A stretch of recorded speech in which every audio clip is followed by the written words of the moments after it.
This guy was an actual mummy. It was just a skeleton and leathery bits of skin covering him. That was memorable because when I took his hand to turn the body over, it came off. So that's what mummies are like. I'm Barbara Butcher, and I'm a death investigator. I'm here to answer your questions from the honesty box. What does a death investigator actually do? Everything.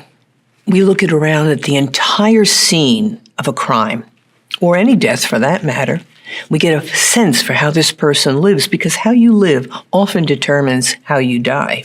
I'll photograph the scene. I'll work in cooperation with the police department, looking for fingerprints, DNA, blood spatter, and then I'll hone in on the body. And on the body, that's where my investigative powers lie.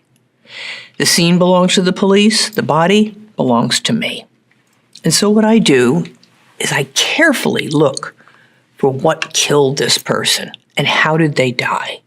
So I'm looking for bullet wounds, any kind of gunshot wounds, knife wounds, stabbing, asphyxiation, strangulation, ligature marks. And then I'm also looking for evidence. I learn who the person is, school teacher or drug dealer. I learn from the witnesses what happened, what did you hear, what did you see, and tell me about this person. So then I do my photographs, I show everything I'm finding to the crime scene detectives, and together we figure it out. What happened? Who did it? That's my job. Oh, describe the smell of death. It's unmistakable. Now, an ordinary dead body found fairly quickly just smells warm and organic, an earthy kind of smell. But a decomposed body, my God, there is nothing worse. There is a hellacious smell that comes from a decomposing person. Basically what happens is the bacteria that live in our body, we keep them in check with our immune systems. Once you die, there's no immune system. And now those bacteria can run wild. And as they begin eating things, blood cells, flesh, tissue, they give off a gas. And that gas is like nothing you could ever imagine. It's like a strawberry milkshake made with garlic and dog feces. I can walk past any building in New York and tell you if somebody died, because I'll smell it on the street. It's nasty, and there's nothing you can do to cover it up. The only thing, cops usually take some dry coffee and burn it in a pot. That somewhat mitigates the smell, but it gets in your hair, in your clothes, everywhere. It's god-awful. How many cases have you worked on? Were they all homicides? Thank God, no. I've worked on approximately 5,500 cases, investigating the deaths of each of those people. 680 of them were homicides. Now, one of the interesting things is coming into what I think is a homicide, because I've been told that. Then it turns out, no, it was an accident, and I can prove those things. Oh, the most unusual ways to die. Here's the thing. When an elevator door opens, there's a slight chance that that elevator will suddenly drop. And if you happen to step into the elevator at the critical moment and it drops, you're going to be compressed horribly. And it's happened, and it is an awful, awful thing. I would say it's generally deaths by misadventure, things like subway surfing, riding on the top of a subway car as it speeds through a tunnel full of steel projections and wires and things that are guaranteed to knock your head off. So yeah, those are unusual. What can a dead body tell you about a crime? Everything. Everything you find on that body, everything you see, everything you smell can tell you so much about how they died. Smell. If you are over a decedent, you see their mouth is open, and you smell choke cherry or bitter almonds, that's cyanide death. Now, did the person drink it themselves for a suicide? Or did someone force them to drink it in a homicide? The sight of a body if you tell me that someone died peacefully, that they had heart disease and everything looks hunky-dory, but yet that lady is laying in her bed with the covers half off and her arms stretched out and a look on her face. And the drawers, the jewelry drawer, the lingerie drawer, they're pulled open, they're ransacked. And that person just doesn't look right to you. It's a feeling, it's a gut instinct that you get. That tells me homicide. And one of the things we do is we lift up the lip and we look at the frenulum. That's the little web that holds your lip down.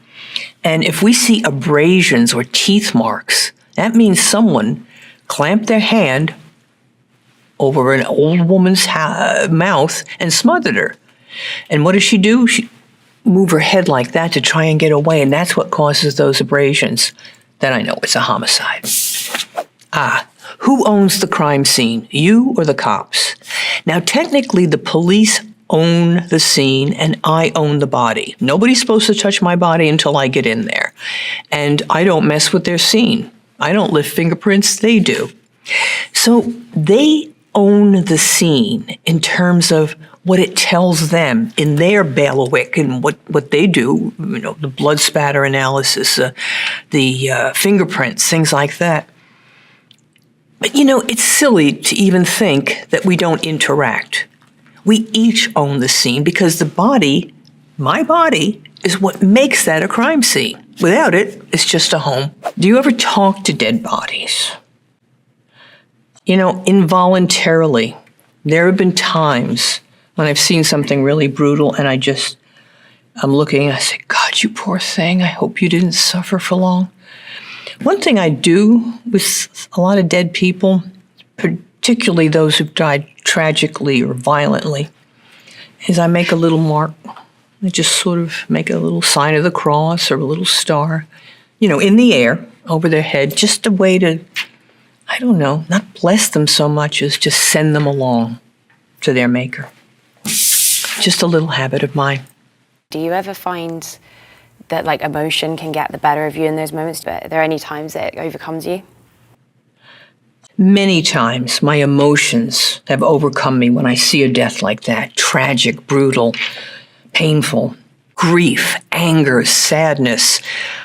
And it's so strong that I cannot do my job effectively. I'm no use to the victims or the family if I can't drop a curtain and stop that emotion. I close down, I shut down my heart and open up my brain, and I do my job carefully. I pay attention to the forensics, and I try not to think about what happened to them. And it's successful. But here's a problem. Sometimes when you're shutting yourself down every day, it's very hard to open up again. And so when I go home to my partner and hear things like, I really like it if you could paint this kitchen. I'm so sick of this color. Or why don't you plan us a vacation in Florida? And I'm thinking, have you no idea of what I've seen today? And I get angry. And that's not fair, of course. I signed up for this. You didn't. But yeah, that's a real hard thing. But I learned to open up again. It took many years. In fact, it's only about 2-3 years ago that I feel truly open. Most memorable investigation. Of course, it had to be 9/11. The World Trade Center attack. Yeah, beyond memorable. Something I can't let go of. I can't ever forget. For its sheer horror, its tragedy, fundamental unfairness, and randomness. All these nice people going to work, having a good day, being with their colleagues, their friends, looking forward to see their family later. Shot down, bombed, burned. For nothing. Absolutely nothing. How did you and your colleagues identify the bodies after 9/11? Very few of those victims had a whole body.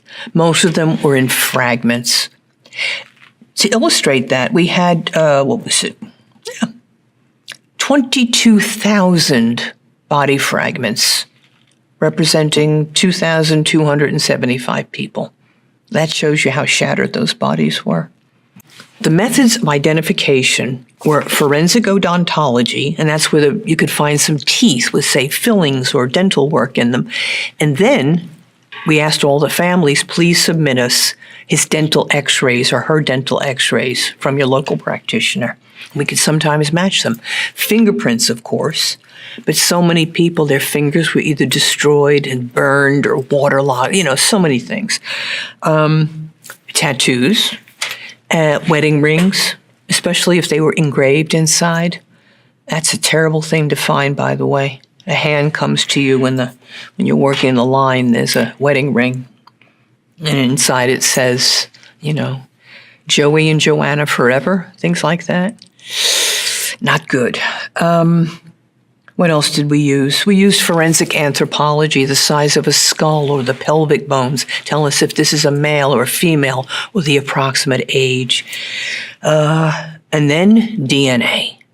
New methods were developed for extracting DNA from a biological specimen. Didn't always work, but when it did, it was a miracle. And we have identified bodies that way by the tiniest little bone fragment. What mistakes do killers make when burying a body? First of all, burying a body is not a great idea. It gives a location where the police are going to find that body eventually because someone's going to walk by with their dog and see this weird-looking area in the ground. And what they see mostly is the depression.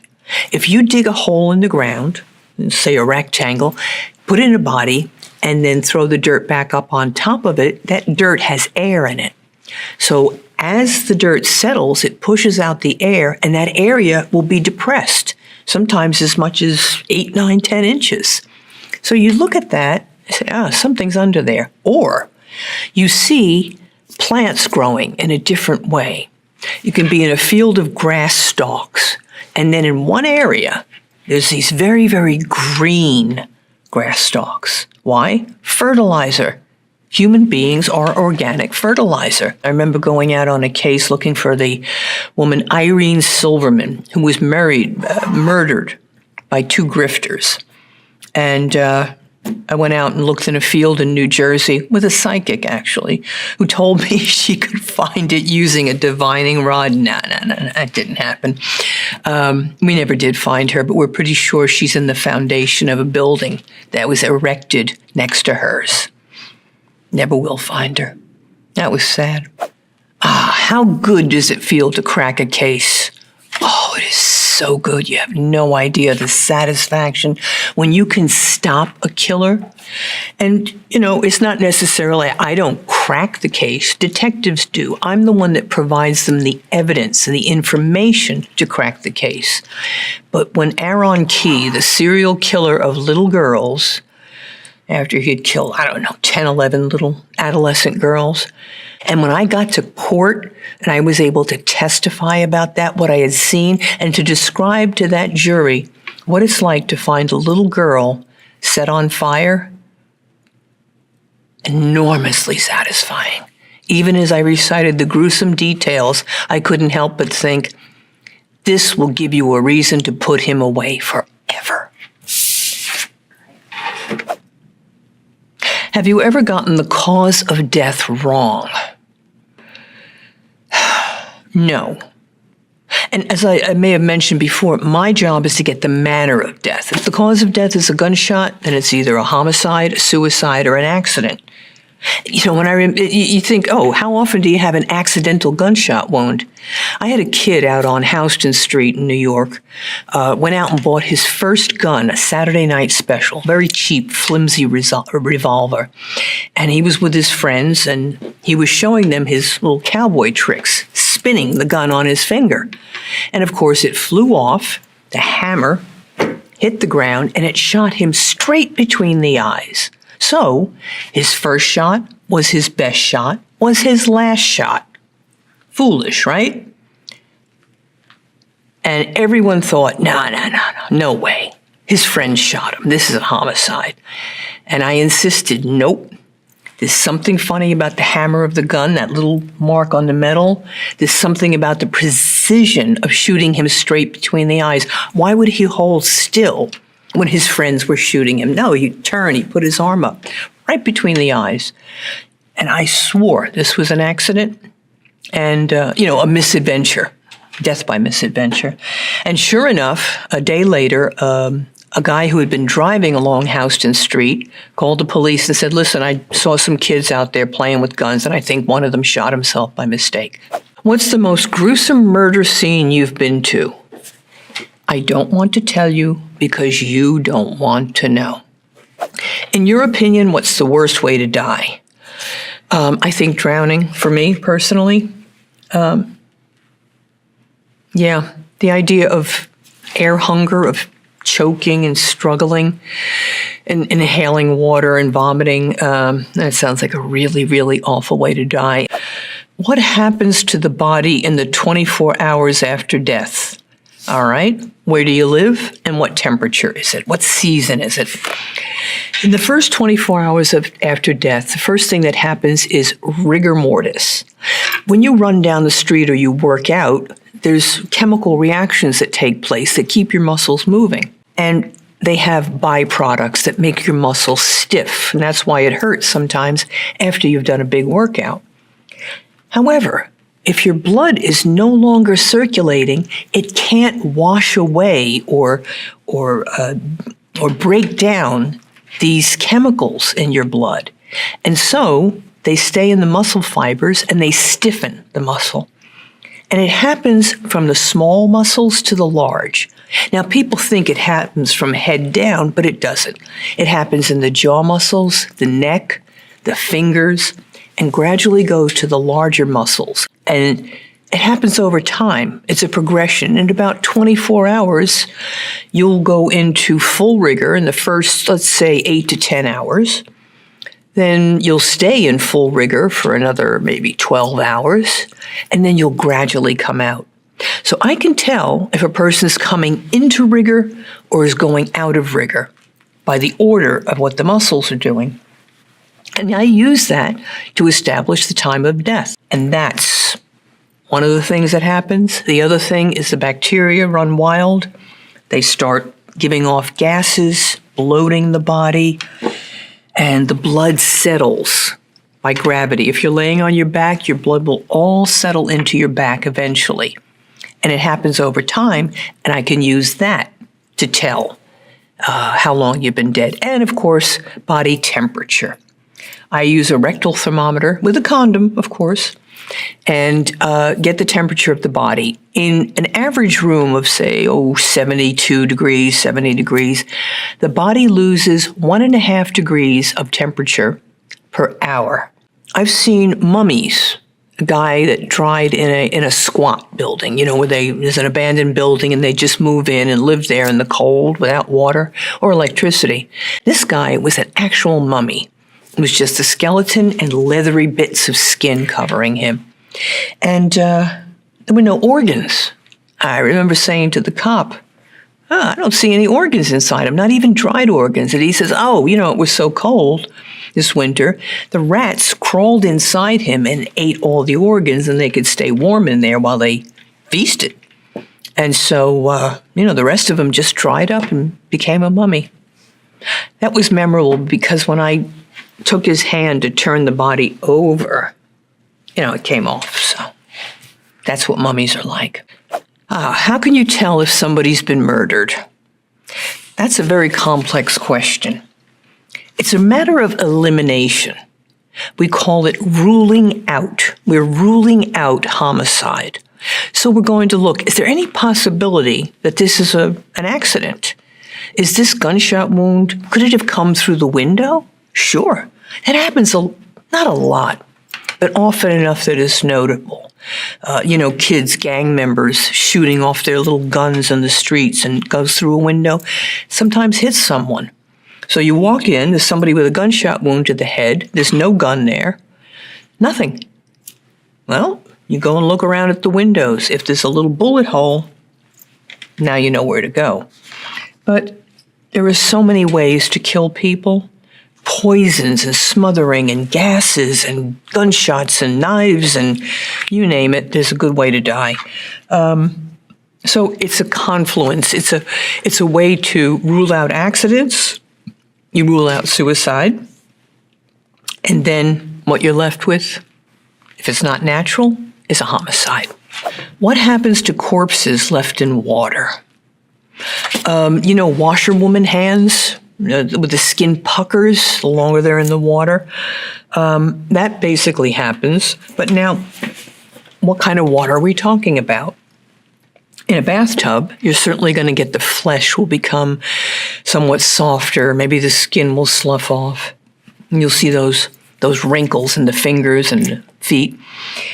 If we're talking about, let's say, the East River here in New York, now there are crabs in that water. There are fish in that water. And what do? They begin eating the body. And they go for the things that are most easy to pull off, the nose, ears, fingers. So sometimes you pull a body out of the river and it looks just god-awful. It's all white and pasty, and you see all these injuries. But what we know is these injuries are post-mortem. Why is that? If you're injured, if somebody slices you with a knife or pulls some flesh, you get an inflammatory reaction, a vital reaction, we call it. All the blood rushes to the area, and all the white blood cells go there to help heal or kill the bacteria. If it happens after death, this trauma, it's just white skin, no blood, no inflammation. I went to a case once where the police were so angry. They were out in the hall and they said to me, someone tortured this old guy. They beat him and they just burned him with cigarettes. This is horrible. And I went in and I saw an elderly man. His eyelids were all puffed out. There was red fluid dribbling from his mouth. And there were it looked like little burns on his chin. And the cop said, see what they did to him? Nope. Perfectly natural death. As the bacteria began to do their actions after he died, the gases they produced caused his eyes to swell. So we know that's post-mortem. The fluid running from his mouth, it wasn't blood, it's purge. After you're dead, the cells gradually break down and all the fluids begin to leak from your body, from the nose, the mouth, the anal area. And those little cigarette burns? No, they were roach bites.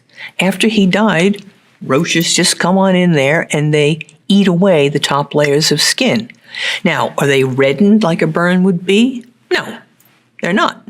They're just like crusty looking. So that's what happens. Artifacts, whether it's in the water or on the land, there are ways I can tell if something is trauma or not. How does it feel to work on cases involving children? It feels horrible, horrible. Children die senseless deaths. We used to have, you'd go to it as an individual to investigate a sudden infant death, which is a natural form of death. And it was so disturbing that when I became director, I made it that 2 people have to go out and do that death. Why? Does it help the investigation? No, but it helps the investigators because it's awful. I've seen children murdered. I've seen a family slaughtered, the Cherry family, and the little boy laying between his parents, each of them shot in the head. 2, 3. And it broke my heart, and it still does. I can't bear to see children murdered. Let's see. Do you believe in the death penalty for the worst killers? No. I don't believe that we have any right to take any life no matter what. Even that of a serial killer or a rapist or a terrorist. No, lock them in prison without books, TV, just the same old meal every day. Put them in a solitary cell. I don't care. But we can't take lives. My belief, anyway. Why is speaking about death such a taboo? Fear. Everyone who sees a death or hears about a death thinks, for just a second, it could have been me. He's only 35. Why did he die? How did he get a heart attack at 35? Maybe I have a heart problem. Yeah, they get like terrified. If it could happen to him, it could happen to me. I don't mind it at all. Part of life. Okay, what do you think makes you good at your job? I have an intense desire to be good at things. As the oldest of 9 children, I like to take care of things. I'm hyper responsible. I like to make sure everything happens correctly and that no one gets away with bad things like killing people. So it's that emotional drive. And I'm very observant. I love looking at things and I love understanding what those things mean. So I'll leave it there. Are you afraid of dying? Nope. I'm actually in a very, very happy place in my life, extremely happy. Look at the fun job I have. I even have love. I mean, it's wonderful. So I am conscious of every single day that I'm given as a gift. And I love every second of it. I don't want to die. But when I do, my hope